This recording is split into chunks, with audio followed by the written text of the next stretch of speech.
Everyone's trying to meet their protein goals, and we're gonna get there slowly but surely with these 5 high-protein crock-pot dinners. This is the perfect time of year to keep your kitchen cool by cranking up your crock-pot, and also as school gets back into season, nobody's got time to be cooking. These dinners are for you. Starting with the viral garlic butter steak bites. A chuck roast, and this is gonna make a lot of steak bites. So you're gonna cut it into like 1-inch cubes.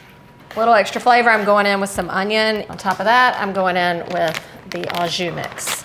This is going to help create a gravy at the end to serve over our steak bites. A lot of the recipes also have a pack of onion soup mix.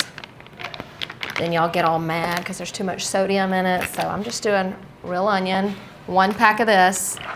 And then for the steak, just to make it like, kind of have that steak feel, I'm using some Montreal steak seasoning, and I'm gonna kind of coat that liberally right on in.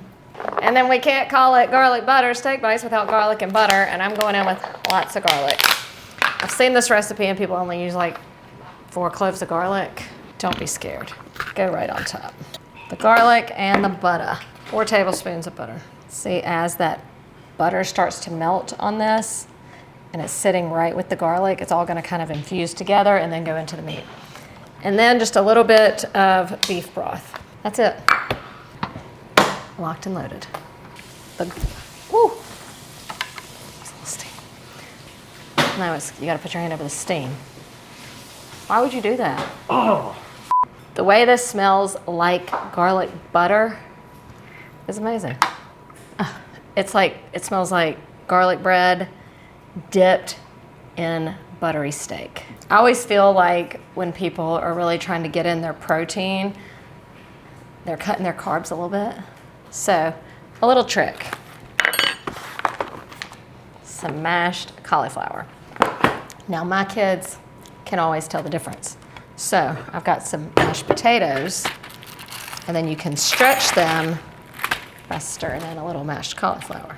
Because steak and potatoes, yes please. Now see, I cooked these long enough to where it's gonna be tender, but not quite like a pot roast where it shreds, because you still wanna get that kind of bite like you would in steak. Finish it with some parsley. 10 cloves of garlic is the perfect amount. It's rich, it's buttery.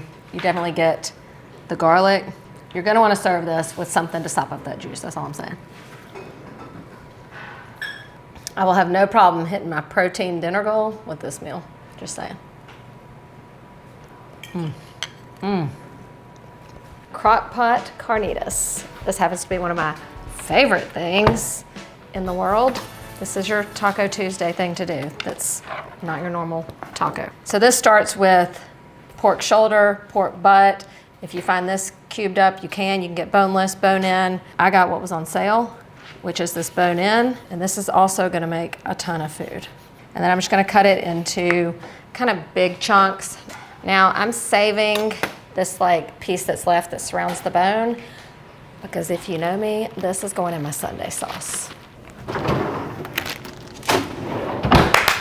Now for the flavor. So we are going to season well all the sides of this pork in with some salt, lots of pepper, then a little bit of chili powder, then lots of cumin. This and some citrus is what gives carnitas its, signature flavor. And then some oregano, also heavy on the oregano. Oh yeah, that smells so good. I'm gonna spread it on and then also kind of rub it in. All right, so once it's well seasoned, just pop it in the crock pot. To our pork, I'm just adding some onion, just some chopped onion, and lots of garlic as well. And then the secret ingredient.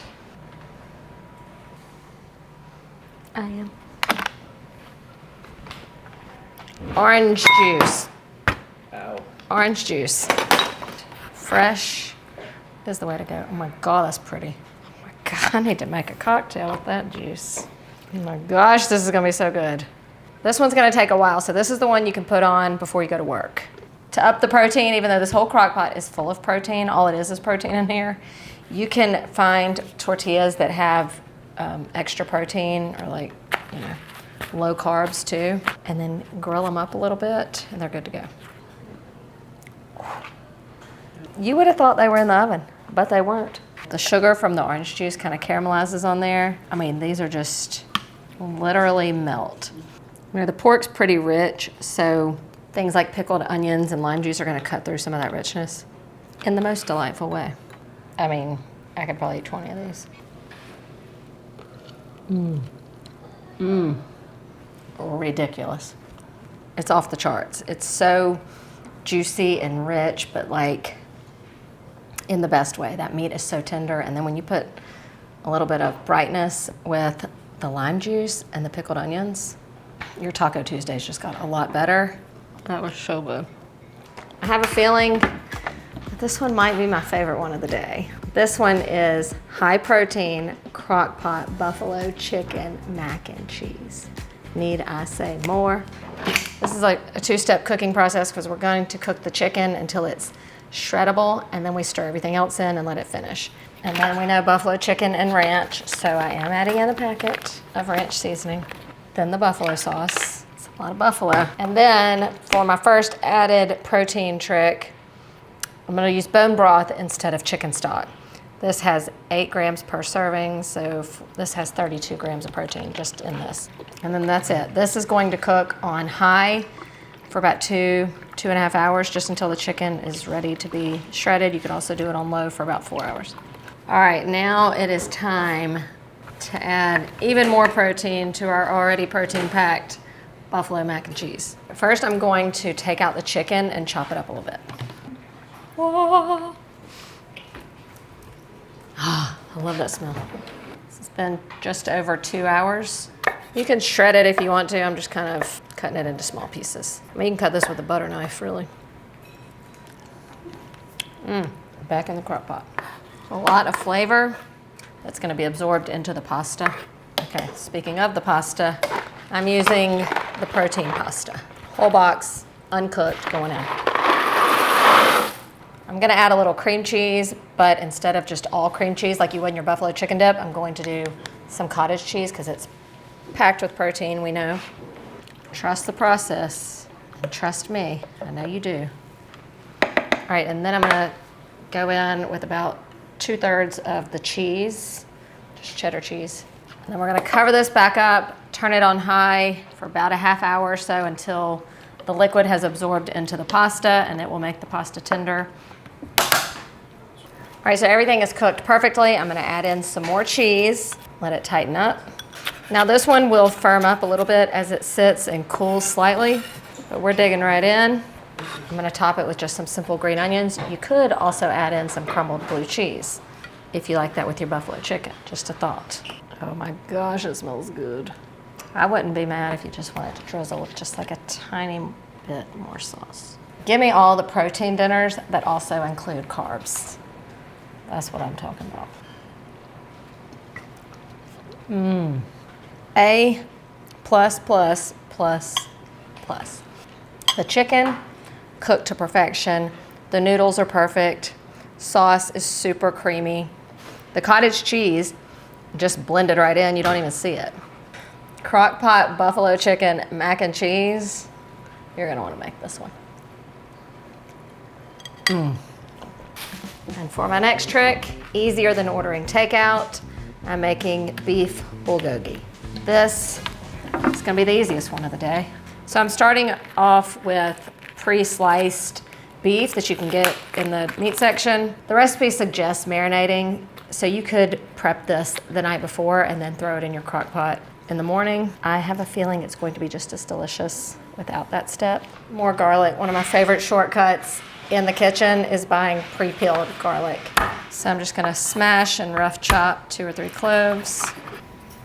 So I'm gonna start with soy sauce and then sesame oil. So it's just soy sauce, sugar, and sesame oil. Just wanna make sure everything is well coated. Doesn't get much easier than that. I'm gonna go low and slow for about, I don't know, 4 to 6 hours, or until I tell you it's ready. After about 2 hours, our bulgogi is just kicking, and I'm gonna go in with some fresh green beans. I just bought some, pre-trimmed ones, giving them a little chop and throwing them right in, and then we'll go another couple hours. Oh, it smells so good. Now all we have to do is cook up a little rice. our bulgogi and green beans.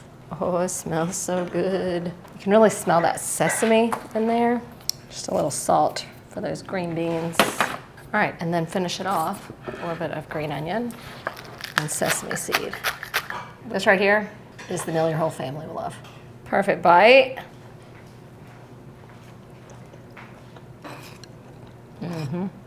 The meat is tender and it still has a little bit of chew like the steak does, so it kind of reminds you, of a steak dinner.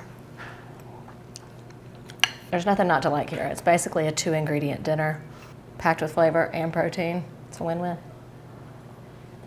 This is Slow Cooker Belgian Booyah. Talk about protein, has both chicken thighs, boneless, skinless chicken thighs, as well as beef stew meat. So this is classic to include both. I'm just gonna chop up a little celery and onion, and I'm just gonna start dumping. Also, it doesn't require any browning of the meat or anything beforehand. Okay, also a little bit of green bell pepper. Everything but the kitchen sink kind of meal. We know boneless, skinless chicken thighs, or just chicken thighs in general, are a good budget-friendly option. But also, when it comes to the slow cooker, cooking chicken thighs is really the way to go. You don't really run the risk of overcooking them. Did find a pretty pack of stew meat for this one, so it's already cut up. I'm just going straight in. So you want about half as much of the beef as you have the chicken. Okay, we're still adding stuff. Carrots, corn, and green beans. All right, and because we have beef and chicken in here, we're also gonna use beef broth and chicken broth. Ah, the potatoes. Forgot the potatoes. All right, red potatoes. I know we talked about a lot of times when you do high protein, people do low carb, but give me all the carbs too. It's the heartiest pot of vegetable beef or chicken stew I've ever made. Final veggie to cut, a little bit of cabbage, kind of like short shreds.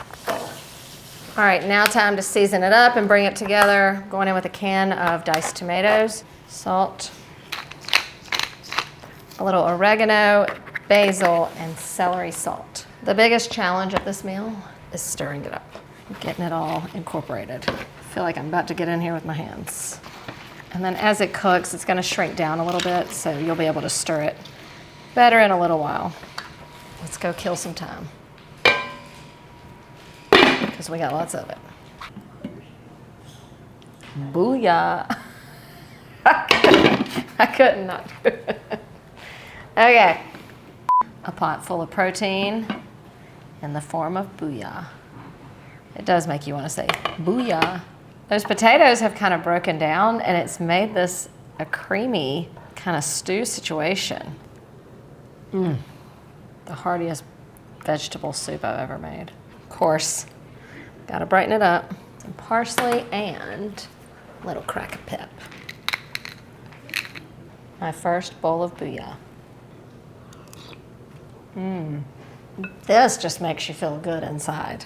I don't have to add any other salt or anything right now. It is perfectly seasoned.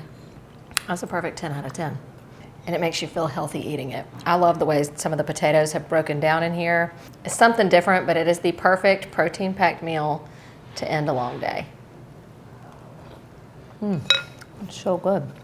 If you've been looking for something different, give these recipes a try. You can now go beyond the grilled chicken and steak to pack your dinners with protein, and that's one less scoop of protein powder you can take. I think we nailed it. Booyah. I couldn't not do it. Okay. All right.